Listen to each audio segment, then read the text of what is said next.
I believe there are 4 classical paths in yoga: Jnana Yoga, Raj Yoga, Bhakti Yoga, and Karma Yoga. What do each of these terms mean? What are the 4 classical paths and how do they compare with each other? So, to describe these paths, first, let's just say that they all have the same goal. It's similar to, I like to describe it as hiking to a mountaintop. And the peak is the ultimate goal and destination. The peak would be arriving at either the understanding of the self, the understanding of our interconnectedness or Brahman, and or oneness. And ultimately, in yoga, the ultimate goal is God realization as well. So really being one with the divine and understanding the divine, having that relationship.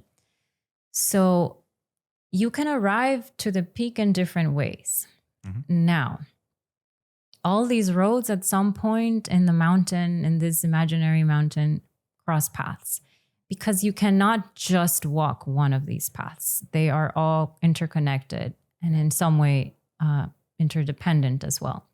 But so the great sages have described this knowledge or wisdom of arriving at yoga to be in the paths that you mentioned, right? So Jnana Yoga, which loosely translates to the path of knowledge. Okay.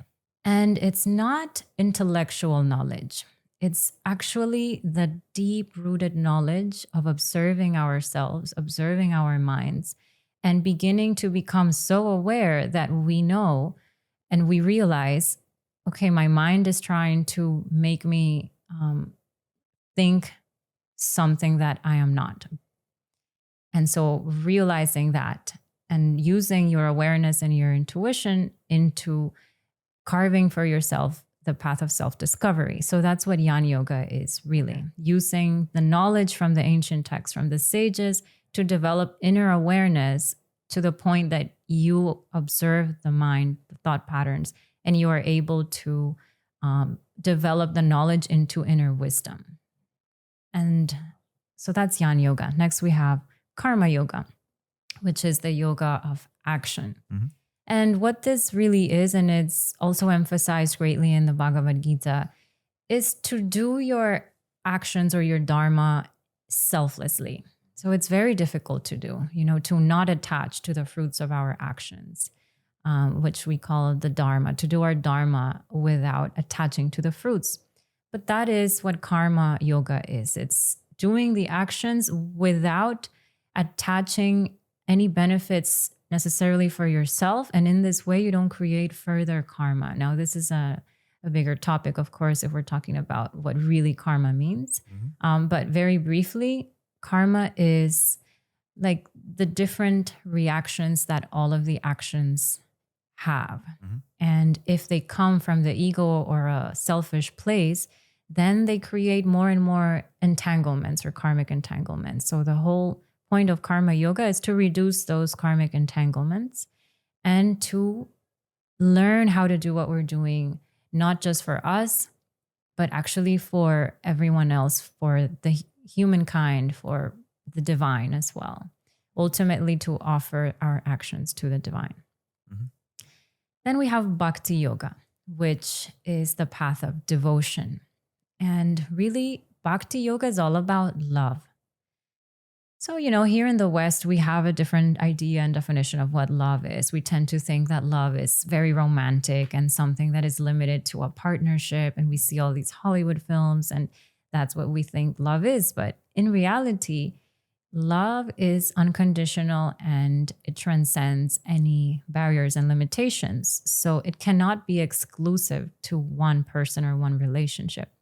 Love itself is the most boundless thing that you can think of. It transcends everything. And so Bhakti Yoga is the path of learning to really love without fear, as one of my teachers says, Swami Chirananda. He describes spiritual life as that, as learning to live without fear. And you can only do that if you really, truly learn how to love. So Bhakti Yoga is to doing whatever you're doing in this life with love and with devotion. Yeah. And next, Raj Yoga. So Raj Yoga and Jnana Yoga are somewhat similar because they both have a lot to do with knowledge and the intellect. Raj Yoga is translated into King Yoga or the Royal Yoga. And you know how kings rule their empire. So the whole point of Raj Yoga is for us to learn how to rule ourselves. So very similar to like one of Marcus Aurelius's quotes, even though he's a Stoic, it says, when we learn to realize that we have power over the mind, then there's where we really find strength. And this is kind of the Raj Yoga path as well, where we become the masters of ourselves through actual organized paths. So there's a famous yogic master called Patanjali, who developed the Patanjali Yoga Sutras. And that's a big example of what the Raj Yogis practice. They follow usually Patanjali's Eightfold Path, which is, you know, a step-by-step guide into purification process that would lead to a state of yoga ultimately.